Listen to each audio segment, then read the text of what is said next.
चिपळूण तालुक्यातील गवळकोट उर्दू केंद्राच्या हिवाळी क्रीडा स्पर्धा केंद्रीय प्रमुख अशफाक फाते आणि क्रीडा प्रमुख शौकत कारविलकर यांच्या नेतृत्वात अत्यंत उत्साहात पार पडल्या।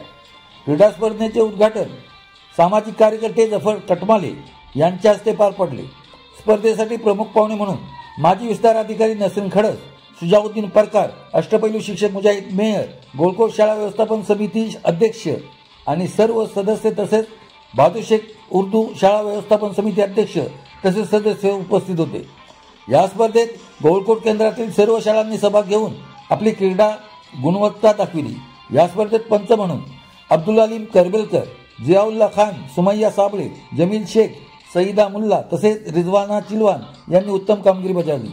विजेते विद्यार्थी आणि विजेते उपविजेते संघास अब्दुल कादीर तांबे यांनी सन्मानचिन्ह देऊन तसेच एजाज इब्जी सेवानिवृत्त शिक्षक यांच्याकडून प्रमाणपत्र देण्यात आले। स्पर्धेसाठी गवळकोट उर्दू शाळेने सदर स्पर्धेसाठी उत्तम नियोजन तसेच उत्कृष्ट व्यवस्था केली होती।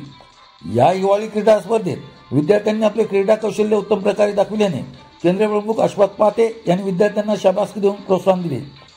स्पर्धा खेळीमेळीच्या वातावरणात पार पडल्याबाबत सर्व शिक्षकांचे तसेच सहकार्य करणारे ग्रामस्थ तसेच पाहुण्यांचे क्रीडा प्रमुख शौकत कारविलकर यांनी आभार मानले। कोकण समाचार न्यूज चॅनल, जमालुद्दीन बंदरकर।